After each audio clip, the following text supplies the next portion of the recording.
기도하겠습니다. 거룩하신 아버지 하나님 감사합니다. 오늘도 우리가 우리 하나님을 배웁니다. 주 앞에 살아가는 것이 얼마나 감사한 걸 우리가 알고 오늘도 주의 말씀 안에 귀 기울이며 주의 말씀을 깨닫는 시간 되게 도와주시옵소서. 또한 이 시간 우리 성도들이 주 앞에 드린 예물을 위해서도 기도합니다. 주께서 주신 것 감사하는 마음을 담아 주 앞에 드렸습니다. 기쁘게 받아주시고 여전히 주의 은혜 아니면 도우심 아니면 우리가 이 세상에서 어떤 것도 열매 맺을 수 없음을 압니다. 성도의 삶과 가정을 도와주시옵소서. 그리고 영육간에 하나님의 은혜로 열매 맺고 살아간 것을 고백할 수 있도록 인도하여 주옵소서. 예수님의 이름으로 감사하며 기도했습니다. 아멘. 하나님의 말씀 보겠습니다. 마태복음 27장 45절에서 49절 말씀입니다. 한 절씩 기도합니다. 제6시로부터 온 땅에 어둠이 임하여 제9시까지 계속되더니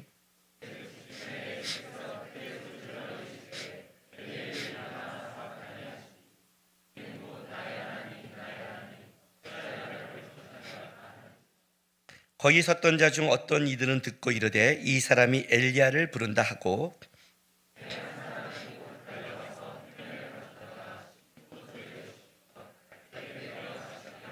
같이 있습니다. 그 남은 사람들이 이르되 가만두라 엘리야가 와서 그를 구원하나 보자 하더라. 아멘.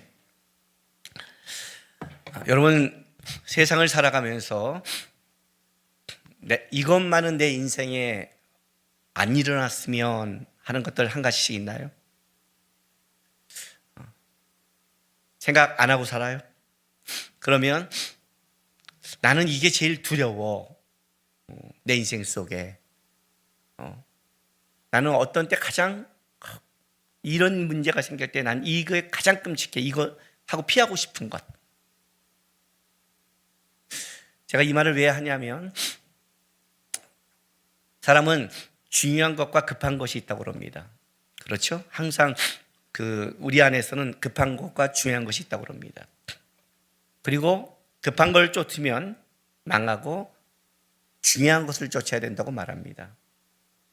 근데 말은 그렇게 하는데 실제 우리의 삶의 현장에서 뭐가 문제냐면 일단 뭐가 중요한지를 잘 모릅니다. 그게 가장 큰 문제고 두 번째는 뭐가 문제냐면 우리가 삶에 살아가는 이 삶에서 실제 급한 게 중요한 것처럼 보입니다. 일단 급한 게 터지면 급할 때 중요한 걸 준비한 게 아니라 일단 급한 것부터 처리해. 이렇게 우리는 삶을 쫓기게 되어 있습니다. 그래서 말은 평상시에는 항상 그렇게 말하지만 항상 우리의 삶의 그 스타일은 급한 거를 쫓아가고 그래서 항상 문제가 되고 그래서 항상 후회하는 겁니다. 그러다 보니까 어떤 착각이 되냐면 중요한 건 멀리 있으니까 중요한 게 중요한 것처럼 보이지 않습니다.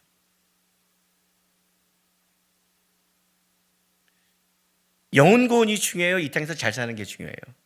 우린 영혼 구원이라고 답을 이렇게 말합니다. 진짜 그럴까요? 제가 이민교회 가서 숱하게 보면 아이가 교회 가서 신앙 잘하는 것보다 영어하는 게 더 급합니다. 애들이 초등학교 때까지는 영혼 구원이 중요한데 고3이 되면 달라지기 시작합니다. 일단 급한 걸 처리하고 나서 그 다음에 가는 겁니다.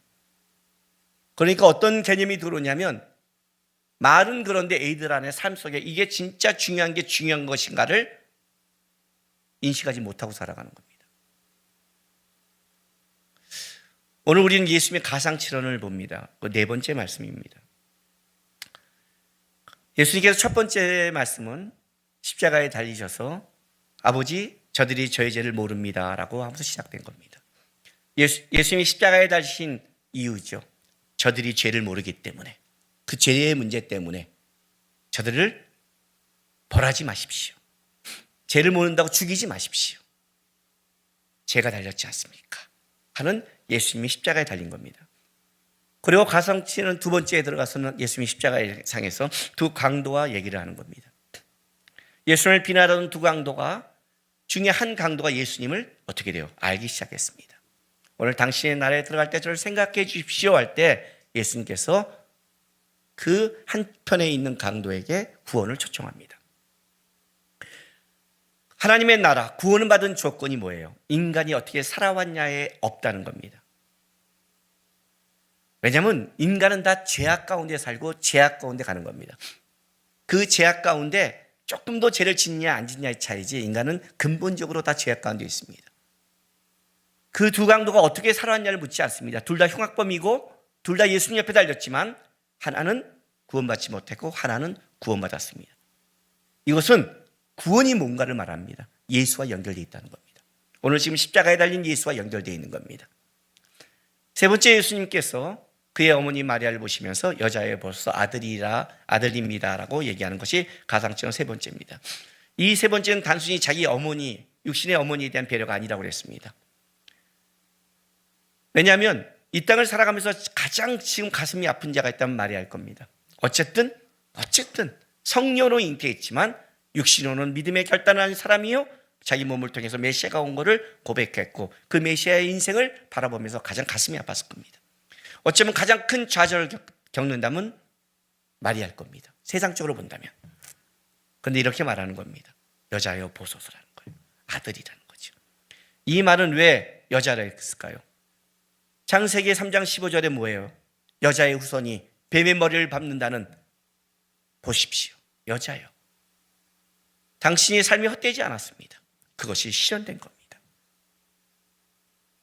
내 십자가에 달린 죽음이 실패가 아니라 뱀의 사망을 깨부수는 승리의 사건입니다라는 것을 선포한 겁니다. 그러니까 예수님의 이 십자가상에서의 이 이야기는 단순한 그냥 십자가의 상에서는 한풀이나 그냥 자기가 한 이런 얘기가 아니라 십자가에 달린 목적과 그 이유를 설명하는 겁니다.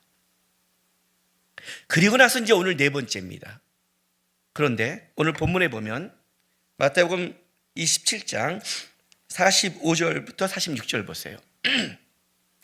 제6시로부터 온 땅에 어둠이 임하여 제9시까지 계속되더니 제9시쯤에 예수께서 크게 소리질러 이르시되 엘리 엘리 라바 사박다니라고 이렇게 말씀하셨습니다. 이거는 아람어입니다. 물론 엘리라는 히브리어지만 예수님께서는 아람어로 말씀하셨습니다. 제6시로부터 우리나라 시간으로 본다면 낮 12시를 얘기합니다. 그리고 어둠이 임하여 제9시까지 오후 3시입니다. 예수님께서 제3시 오전 9시에 십자가에 달리십니다. 그러니까 6시간을 십자가에 달려 계신 겁니다. 그런데 오늘 네 번째 말씀이 언제 시작되냐면 46절에 보면 제9시쯤에 예수께서 소리질러 이르시되 이렇게 말씀하셨습니다. 그러니까 이제 곧 운명하기 직전인 거죠. 가상칠언 7번째라고 그러니까 시간을 갖고 간격을 갖고 30분씩 1시간씩 이렇게 얘기 아니라 첫 번째, 두 번째, 세 번째는 약간 간격이 있었겠죠. 예수님도 뭐예요? 사람을 보고 얘기하시고 강도와 보고 얘기하시고 십자가에 달려서 그의 어머니가 바라보니까 그 이유를 설명하시는, 그렇게 얘기했다면 이제는 더 그가 피를 흘리시고 그리고 더 탈진하기 시작하죠. 요 다음 말씀이 뭐예요? 이제 내가 목마르다입니다. 그죠? 목마르다. 그리고 다 이루었다. 그리고 내 영혼을 아버지께 부탁합니다는 네 번째부터 일곱 번째는 죽기 직전에 계속해서 나온 말씀입니다. 그리고 이 죽기 전에 이 말씀들을, 마지막 말씀들을 사복음서는 다 나눠서 기록합니다. 마태는 딱 네 번째 말씀만 유일하게 기록했습니다. 마태는. 왜요? 왜 마태는 이 말씀을 네 번째만 기록했을까요? 왜냐하면 이 말씀을 우리가 액면 그대로 보면 어떤 느낌을 받냐면 이런 느낌을 받습니다. 예수님도 원망을 해? 예수님도 이런 고백을 해?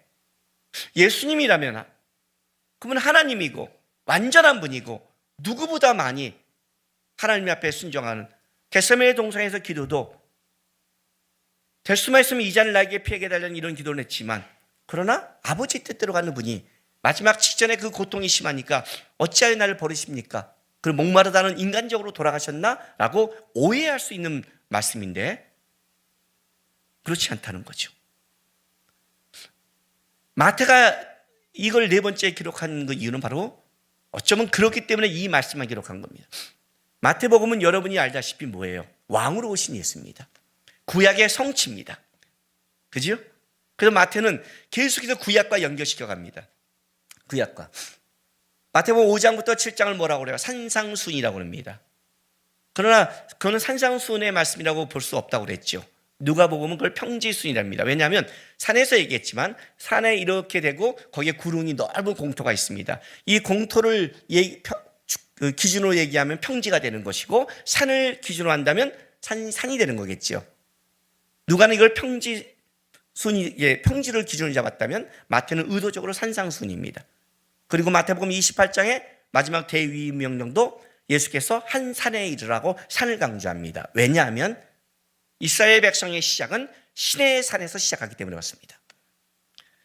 출애굽은 나왔지만 시내 산에 가서의 계명을 율법을 받을 때부터 이스라엘은 하나님의 백성이 되며 드디어 하나님의 계약관계로 들어갑니다. 이 말씀을 지킬 때 너희는 복을 받고 이 말씀을 어길 때 나에게 벌을 받는다는 완전한 언약 백성의 관계는 시내 산이어서 이스라엘 백성에게는 굉장히 시내 산은 중요한 겁니다. 새로운 산에서 선포되는 그 이스라엘 백성이 염두에 두는 그 산상순, 새로운 이제 하나님의 나라의 복음의 정수를 얘기하시고 다시 한 산에 이르러 마지막 대의 명령을 하는 마태는 이 복음서를 쓸 때 구약을 이어가는 하나님의 그 예수님의 그거를 아주 본질적으로 핵심을 두고 있습니다. 그 마태가 네 번째만 갖고 왔다면 이건 다른 거죠. 단순하게 고백이 아니죠. 어찌하여 나를 버렸다는.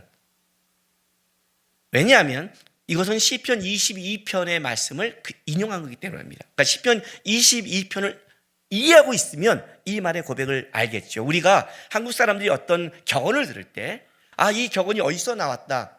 그죠? 우리 사자성어 보면 이건 중국의 어떤 사건이다 이런 걸 알잖아요. 그 사건을 보면 이 격언의 의미를 알듯이 우리는 그냥 단순히 이 말씀을 보지만 구약의 언약의 백성을 아는 사람들은 구약의 말씀의 시편 22편을 이해하고 있는 사람은 이거를 그대로 갖고 왔을 때 시편 22편의 말이 어떤 것인지를 그냥 알고 있는 거잖아요. 자, 시편 22편 볼게요.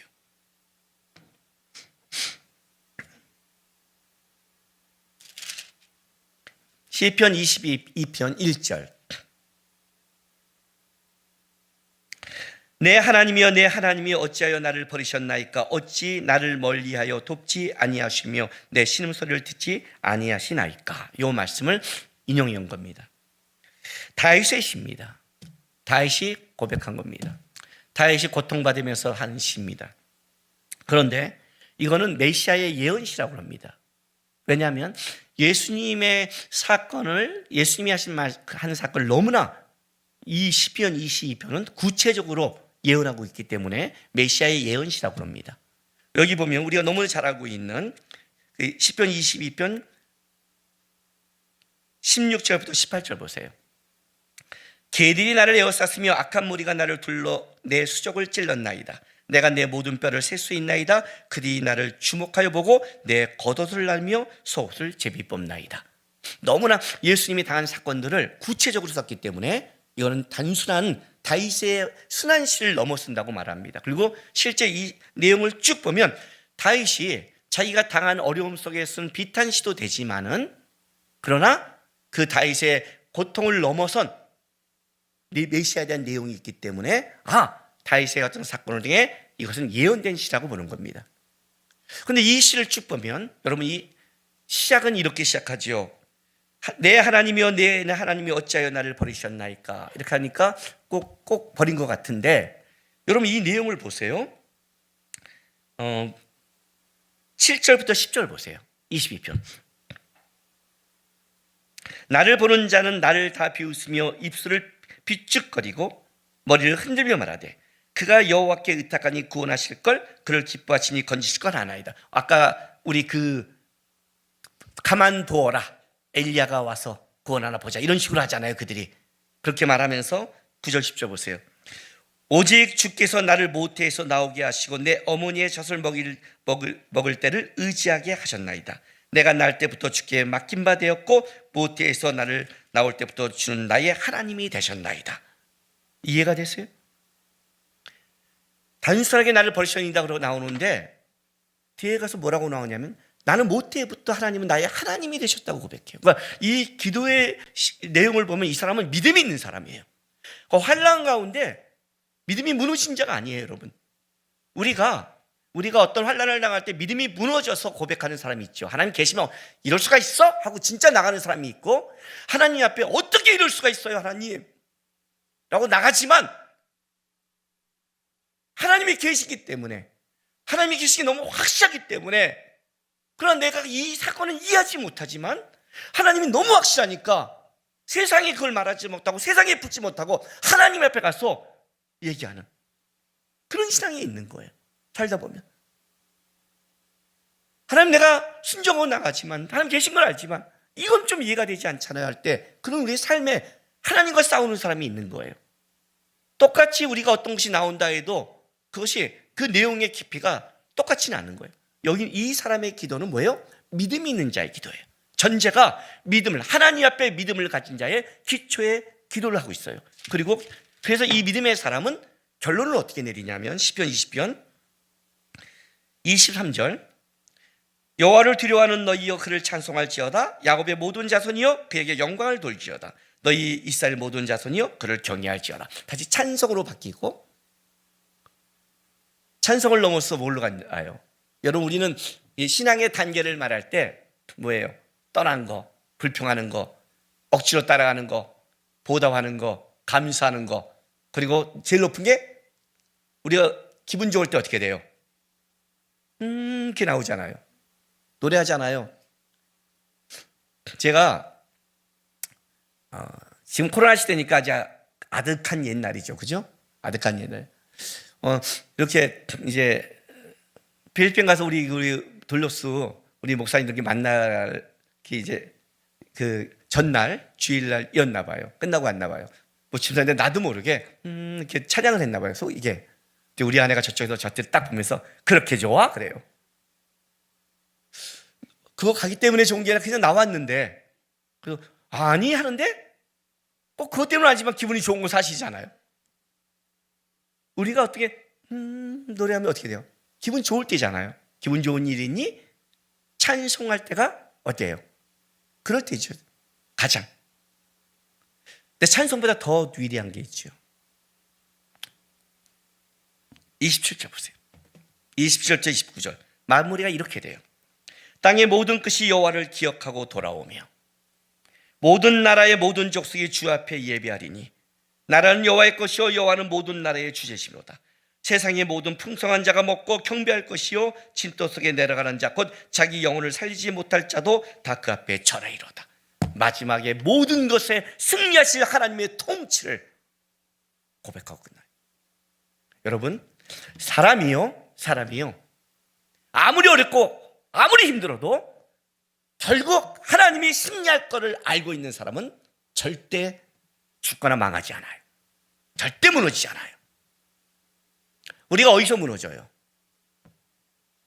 하나님이 이 문제를 역전시키지 않을 거다 할 때 우리는 무너져요. 이 사람은 단순하게 그러니까 찬송한다, 내가 어려워도 나는 하나님을 찬송하는 개인적인 시작을 넘어섰어요. 우리 하나님은 만국을 다스리셔. 열방이 그에게 절할 거야. 이건 대단한 고백이에요, 여러분. 푸틴이 전쟁하고 있고 난리가 나고 세상의 고난으로 난리가 나도 결국 우리 하나님은 전 세계에 승리할 거야. 이 믿음이 있는 사람은 두려움이 없잖아요. 지금 내가 어렵고 신음하고 있어도 두려움이 없잖아요. 그죠? 근데 마지막을 보세요, 여러분. 결국 십자가의 완성의 승리 아니에요? 단순한 찬송을 넘어섰잖아요. 땅의 모든 끝이 여호와를 기억하고 돌아오며, 그죠? 모든 나라의 모든 족속이 주 앞에 예배하리니, 결국 예수 그리스도 통해서 모든 족속이 예배할 것이요. 나라는 여호와 것이요 여호와는 모든 나라의 주제다. 모든 나라의 왕이시다. 결국 세상의 모든 풍성한 자가 먹고 경배할 것이요 진토 속에 내려가는 자 곧 자기 영혼을 살리지 못할 자도 다 그 앞에 절하리로다. 그죠? 그렇다면 예수님께서 십자가상에서 엘리엘리 라마 사박다니 나의 하나님 어찌하여 나를 버리시나이까의 이 고백은 뭘 담고 있는 거예요? 결국 지금 내가 십자가상에서 죄의 문제로 고통당하고 신음하고 있지만 이게 실패의 사건이 아니라는 거죠. 끝나는 게 아니라는 거죠.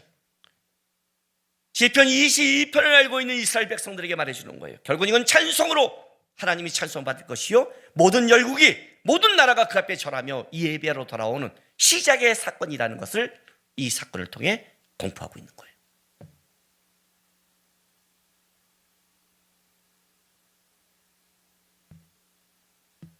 문제는 이거예요. 왜 그 승리함의 사건에도 예수님은 이렇게 처절할 수밖에 없는가?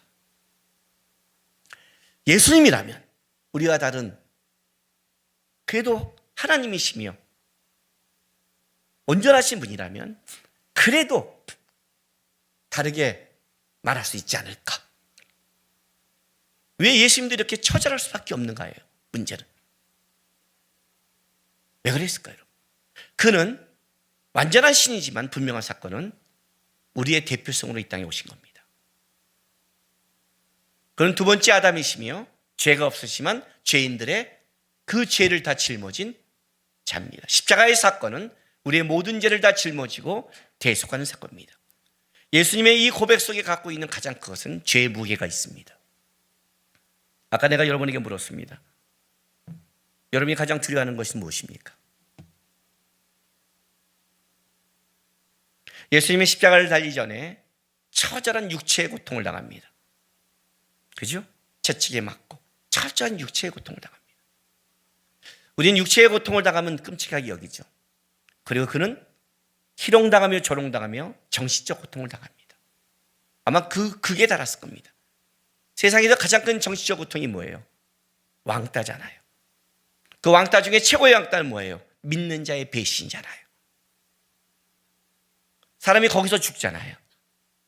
사람은 사람 때문에 살고 사람 때문에 죽잖아요. 그죠?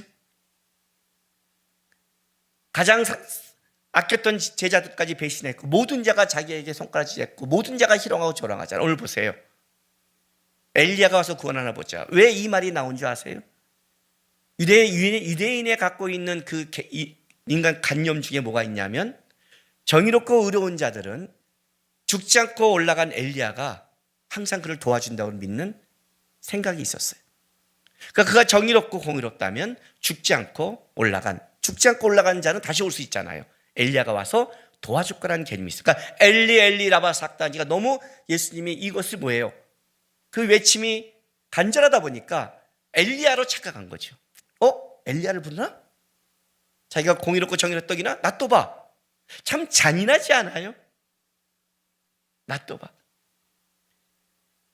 이제 예수님 앞에 그 융에다가 심포주를 갖다가 해서 예수님이 목마르다 하니까 갖다 드려요. 그러니까 곧장에서 이 말들이 이어져 가고 있잖아요.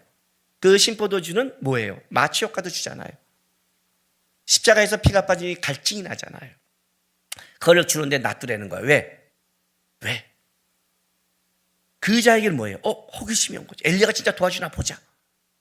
인간이 참 악하고 잔인한 거예요. 정신적 고통 얼마나 극에 다른 분이에요.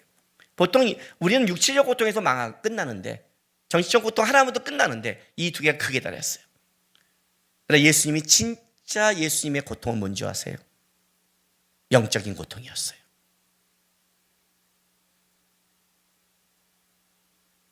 영적인 고통.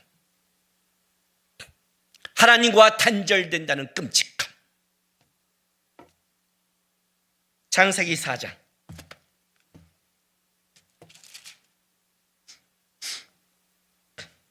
13절.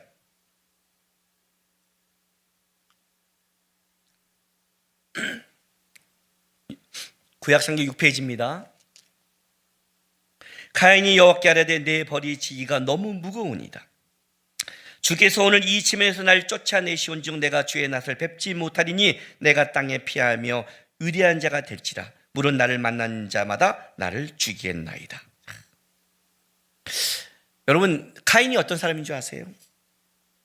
저는 성경을 읽다가 첫 번째 소름 끼침을, 그러니까 성경을 읽다 처음에 소름을 쫙 끼치게 한 첫 번째 본문이 창세기 4장 9절 말씀이었어요. 보세요. 8절 9절 보세요. 가인이 그의 아우 아벨에게 말하고 그들이 들에 있을 때 가인이 그의 아우 아벨을 쳐주니라. 여호와께서 가인에게 이르시되 내 아우 아벨이 어디 있느냐? 그가 이르되 내가 알지 못하나이다. 내가 내 아우를 지키는 자이까. 저는 이 본문 읽을 때 소름이 쫙 끼쳤어요. 여러분 살벌하게 무서운 거예요. 왜 그런지 아세요? 이게 아담은요 죄를 졌을 때 하나님의 낯을 피했어요. 이게 죄를 지은 사람이 갖고 있는 특징이잖아요. 두렵잖아요. 우리 성도 중에서도요 착한 사람이 어떤 사람인 줄 아세요? 제가 가끔 설교하다가 일주일 동안에 그렇게 살면 되냐고 막 하면서 이제 그냥 있는 작수나 처먹고 막 욕하잖아요. 그리고 나가다가 인사하다가 일주일 잘 살았어요 딱 하면 순간 이렇게 착한 사람은 눈을 이렇게 피하고 흔들려요. 그럼 내가 알아요. 그 나중에 못 살아 지금 목사님은 어떻게 아세요? 역시 영적이에요. 아니 영적인 게 아니라 네 눈이 말해줬어요. 근데 이거보다 조금 뻔뻔한 사람이 있어요. 아닌 것처럼 딱 해고 이렇게 말을 해요. 나는 안 들키는데 너는 죄가 더 깊은 거예요. 깊은 거예요. 아담은 피했어요. 카인은요 죄가 깊어지니까 아벨을 쳐 죽였어요. 하나님이 나타났어요. 어떻게 해야 돼요? 두려워 숨어야죠.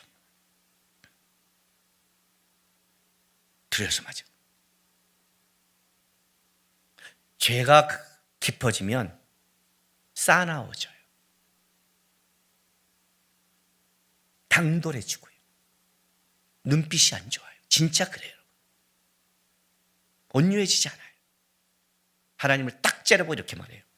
내가 내 아우를 지키는 자일까? 난 이게 무서웠어요. 이게 무슨 말이에요? 내 예배 안 받더니 내 제사 안 받고 아벨의 제사를 받아요? 내가 당신이 준 제사 드리네 죽였어. 누가 드릴 거야? 당신이 지켜야지. 왜 내가 지켜? 이 말 아니에요 지금. 이제 누구한테 받을 거야? 나밖에 없잖아. 이 말 아니에요 지금. 와, 난 무서운 거예요. 이 눈빛, 이 죄의 깊이, 이 무감각. 근데 오늘 뭐라고 이 카인이 두려워 말하냐면 14절에 이 집에서 나를 쫓아내리니 내가 주의 낯을 뵙지 못하리니 내가 땅에 피하며 유리한 자가 될지라 그가 무릇 나를 만나자 날 죽이라. 사람이 진짜 하나님은 자기를 죽이지 않는 걸 알고 있었는데 사람들은 죽일 걸 아는 거예요. 자기처럼 두려운 거예요. 이제 두려운 거예요. 근데 왜 사람들이 죽일까 두려울까요? 카인도 하나 영적으로 아직까지 감각이 하나 있었어요. 영적 감각. 어떤 감각? 내가 주의 날을 뵙지 못하리니 하나님을 뵙지 못할 때 오는 세상의 끔찍함을 카인은 아직 감각을 가지고 있었어요. 여기서 나를 쫓아내시온 즉 이것은 인연을 끊다 이혼하다라는 뜻이에요. 즉 당신의 얼굴로부터 내가 숨겨질 것이다 라고 지적하는 거예요. 이제 나는 하나님의 얼굴로부터 난 숨겨질 것이다. 하나님이 뭐예요? 넌 이제 안 봐요. 이혼한 거예요. 하나님과 이혼하고 하나님과 단절됐을 때 하나님이 이제 줄 은혜가 요만큼 은혜가 없을 때 오는 세상으로부터의 무서움을 카인은 알아요. 왜? 자기가 세상이 무서운 자로 살았기 때문에 세상도 그런 걸 알고 있는 거예요. 두려운 거예요. 자기가 은혜가 없음을. 그래서 카인이 첫 번째 한 게 뭔데요 여러분? 하나님을 떠나 첫 번째 한 게 자 17절 보세요. 아내와 동침하여 그 임신 에녹을 낳은지라 카인이 성을 쌓고 그의 아들의 이름으로 성을 이름하여 에녹이라 하였더라. 첫 번째부터 뭐예요? 이때부터 벌써 징여했잖아요. 그죠? 성을 지어놓고 아들의 이름으로. 근데 왜 있을까요? 카인의 이름으로 하면 성이란 건 보호잖아요. 이제 하나님을 떠나면 내가 무서우니까 성을 쌓는데 그 성의 이름에 자기 이름을 못 대요. 왜? 겁나서. 아들의 이름으로 해놓고 자기를 보호하며 살아가는 거예요. 아직 그래도 카인은 하나님을 만났기 때문에 감각이 있는 거예요. 영적 감각이. 하나님과 끊어진 자의 고통이 뭔지 알고 있어요. 예수님께서 십자가의 상에서 이렇게 고백해요. 엘리 라바 사박다니 나의 하나님 어찌하여 나를 버리셨나이까. 뭐예요 여러분? 죄로 말미암아 하나님과 단절된 끔찍함의 고통을 예수님이 느끼고 있는 거예요. 예수님이야말로 가장 죄가 없으신 분이니 누구보다 그 죄에 민감하신 분 아니에요. 누구보다 죄를 잘 알잖아요. 누구보다 그 느낌을 알잖아요. 이번에 코로나가 퍼졌을 때 많은 사람들이 그 증상이 뭐라고 말하냐면 이렇게 말을 해요. 미각을 잃었대요. 저한테도 묻는 거예요. 목사님, 미각이요? 근데 저는 안 잃었어요. 맛이 나나? 감사하게도 초창기도 먹어서. 근데 놀라운 게 뭔지 아세요? 미각을 잃었어요. 맛은 나는데 100%가 아니에요. 그래서 어떤 일이 벌어졌냐면 내가요 내 방에 앉아서 하루에 하나씩 아이스크림을 먹은 게 매일 처음이에요. 가끔 아이스크림 먹을 때가 있어요. 매일 꺼내 먹었어요. 아이스 하나씩. 왜? 이 단 게 땡기고요. 그 다음에 매운 걸 먹는데 매운 걸 시켰는데 뭐가 안 맵네요. 안 매워요. 이게 이런 거예요. 좀 이런 거예요. 그러니까 자극적인 것만 원하는 거예요. 달고 맵고. 근데 나는 모르겠어요. 아니, 그게 그렇게 안 매워요. 그렇게 안 달아요. 근데 어디서 아느냐? 어디서 알까요? 여기서 알죠. 항상 여기서 알잖아요. 여기는 들어갔는데 여기서 그 다음날 알잖아요. 이거 달랐구나. 속이 안 좋구나. 근데 먹을 때는 모르겠어요. 이런 거예요. 좀 이런 거예요. 그런데 그보다 더 무섭게 온 사람이 있었어요. 제가 코로나 걸린 사람에게 들은 얘기예요. 감각을 잃었대요. 그래서 뜨거운 걸 몰랐대요. 그 뜨거운 걸 먹었다가 혀가 이 안이 다 될 뻔했다는 거예요. 미각은 맛이지만 감각은 무서운 거예요. 그러니까 모르고 먹으면 어떡해요? 이거 옛날에 이 정도면 느낌이 온 거예요. 왜냐면 여기다 헐어버린 거니까.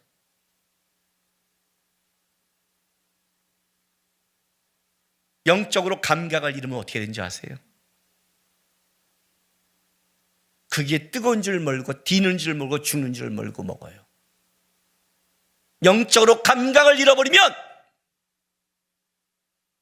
급한 거 따라가다가 뒤진다고요. 죽는다고요. 예수님이 40일 금식하고 나서 가장 급한 게 뭐예요? 40일 금식 먹는 거였어요. 사단이 얘기하잖아요. 당장 먹어라. 네 능력을 사용해서. 예수님은 감각이 있는 분이에요. 영적 감각 있는 분이에요. 사람이 떡으로 사는 게 아니다. 사는 거에 진짜는 급한 떡이 아니라 하나님의 말씀은 중요한 것이라는 걸 예수님은 딱 말씀하셨어요. 그는 감각, 영적인 거예요. 그러나 그 영적의 감각을 가진 그분이 십자가상에서 마지막에 느낀 것은 뭐예요? 하나님과 단절된 끔찍함을, 죄의 끔찍함을 느낀 거예요.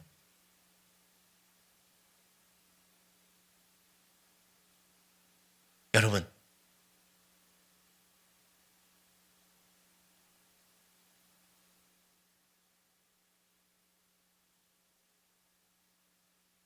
자기가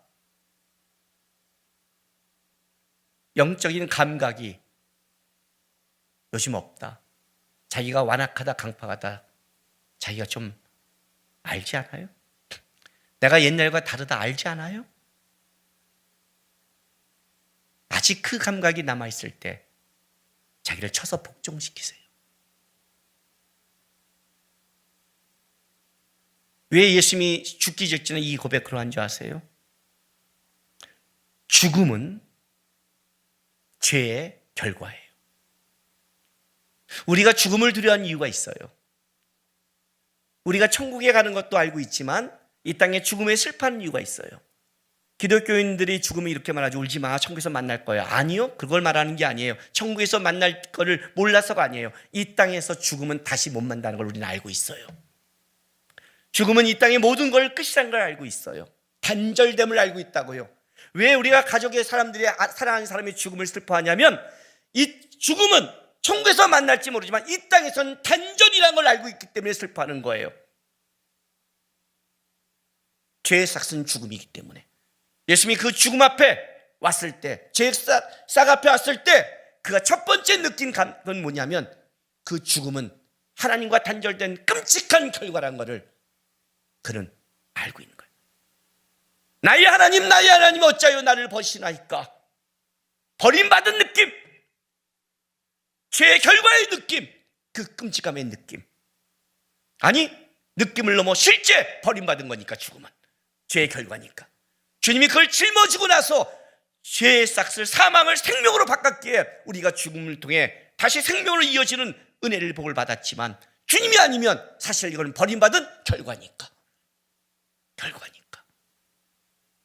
그 은혜로 우리는 뭐예요? 죽음 앞에 소망을 가진 존재가 됐어요. 그 은혜도 우리는 이 세상의 절망 앞에 희망을 가진 존재가 됐어요. 그런데 아직도 우리는 감각 없는 자가 돼요. 그러잖아요. 너 왜 감각 없는 자가 되지 말라고. 너희는 그렇게 살지 말라고. 너는 그렇게 배우지 아니었다고 말해도 불구하고 우리는 여전히 급한 거를 쫓고 세상 거를 쫓고 세상 것이 절대적인 기준이냐. 세상이 조금 힘들고 어려우면 세상의 온갖 십자가와 짐은 지가 다친 것처럼 살아가고 있는 거예요. 착각하지 마세요, 여러분. 모든 사람이 이 땅을 살아가는 건 벅찬 거예요. 어떤 사람도 이 땅을 살아갈 때 죽음을 간다는 모든 인생은 힘든 거예요. 그거를 짊어지고 갈 때 감각을 잃고 지가 다인 것처럼 가는 사람이 있고, 하나님이 계시니까 어찌하여 나를 버리십니까? 고백하고 있지만 시편 21의 말처럼 하나님은 결국 살아계시고 죽음에서 생명을 바치신 우리 예수님께서 결국 내 인생을 끌어가신 걸 믿기에, 나는 오늘 버티고 있고 찬송하고 있고 하나님의 다스림과 통치를 믿기에 그 길을 가는 것을 신앙이라는 거예요. 좀 어린아이에서 벗어나세요. 애들은 자기밖에 모르잖아요. 감각을 상실하지 마세요. 그리스도인의 가장 두려운 것은 영적 감각의 상실이에요. 내가 여러분에게 항상 이렇게 부탁했잖아요. 담임 목사에 대해서 한마디만 기도해 주라. 뭐예요? 오늘 하루도 하나님 두려워하는 자 되게 해주세요. 그게 벌써 이거라고 생각하세요? 좀 멋진 표현을 쓸게요. 하나님 경외하는 자 되게 해주세요. 근데 이 표현을 쓰니까 나도 이렇게 해서 여러분이 생각을 해요. 아니요. 경외하면 하나님을 두려워해요. 감각이 있으니까 하나님이 두려워하면 잘못해도 돌아올 수 있어요. 그래서 그걸 부탁하는 거예요. 우리는 다 급한 걸 쫓아요. 저도 그래요. 어떻게 세상을 살아가면서 세상적인 생각을 안 하고 세상을 살아가면서 세상이 힘들지 않겠어요? 어떻게 세상이 실망스럽지 않겠어요, 여러분? 이 땅에 절망이 어떻게 없겠어요, 예수님처럼. 정상적으로 깨어있는 그리스도라면 내가 아무리 돈이 많고 내가 아무리 세상을 펴려도 절망할 수 없는 게 세상인데, 내가 지금 평안하게 살아간다면 그 사람은 감각을 잃은 거죠. 그리스도인은 이 땅에 근본적으로 절망할 수밖에 없어요. 그럼에도 절망하지 않는 것은 우리의 절망을 지고 십자가에 달리시고 살리신 예수가 있기 때문에. 아까도 제가 중보기도 때 했잖아요. 반으로 갈라졌어. 교회도 반으로 갈렸을 거예요. 내가 어떤 얘기를 해도 이쪽 얘기하면 저쪽 편이라고, 저쪽은 이쪽 편이라고 성도도 목사한테 그렇게 말해요. 제가 얼마나 이번 사건을 보고 두려운지 아세요? 만약 적그리스도가 와도 정치적으로 와도 내가 만약에 이쪽 편을 얘기한다면 그걸 정치적으로 해석하는 시대가 왔구나. 목사가 성경을 얘기해도 무섭구나를 알았어요. 왜냐하면 적그리스도 정치 안에서 올 테니까. 옛날에는 종교가 다르면 안 된다고 그랬는데 이제는 종교가 달라도 괜찮대요. 종교다운 시기니까 요즘 세상 사람의 마인드가 종교 다른 것도 이해진대요. 그런데 정치가 다르면 이제는 완전히 원수가 된대요. 보세요. 옆에 원수가 앉았는지 몰라요, 지금. 그런데 그 정치를 뛰어넘을 수 있는 사람이 그리스도인이에요. 내가 저 사람이 아니라고 외쳐도 기도할 수 있고 하나님을 바랄 수 있고 함께할 수 있는 자가, 자기의 개인적인 감각을 넘어서 일할 수 있는 자가. 왜? 우리 하나님은 만국을 다스리신 걸 나는 믿으니까. 한국은, 하나님은 현재 있는 대통령, 앞으로 인간이 어떤 대통령이 돼도 그걸 뛰어넘어 일하실 걸 나는 믿고 있으니까 나는 기도하고 나는 이 땅을 살아가는 거예요. 그게 영적 감각이라는 거예요. 그걸 두려워하세요. 하나님을 향한 절망과 고백과 아픔도 없는 그 기도도 없어 사라져버리고 여기서 원망과 세상적인 것만 갖고 있는 감각을 일하는 것을 아파하시고 두려워하시며, 나의 하나님, 나의 하나님, 나를 어찌하여 버리셨습니까 하는, 하나님 나는 지금 절망하고 아픕니다. 그러나 감각이 있어 아픕니다 하고 하나님 앞에 기도하고 나가서, 그러나 승리하신 하나님 바라보면서 저는 하나님 앞에 살아갑니다 하는, 하나님을 붙잡고 살아가는 감각이 있는, 영적으로 깨어있는 여러분 되시기를 주의 이름으로 바랍니다. 기도하겠습니다.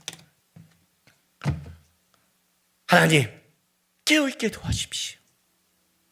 아픈 거를 아프다고 느낄 수 있기를, 예수님처럼 깨어 있어서 감각이 있어서 하나님과 멀어질 때 오는 그 아픔을 알고 고백하며 기도할 수 있는 감각을 상실하고, 죄를 지어도 죄가 뭔지 모르고 계속 짓는 그 악함에서 좀 벗어날 수 있도록 도와달라고 우리 이 시간 다 같이 기도하며 나가겠습니다. 기도하겠습니다.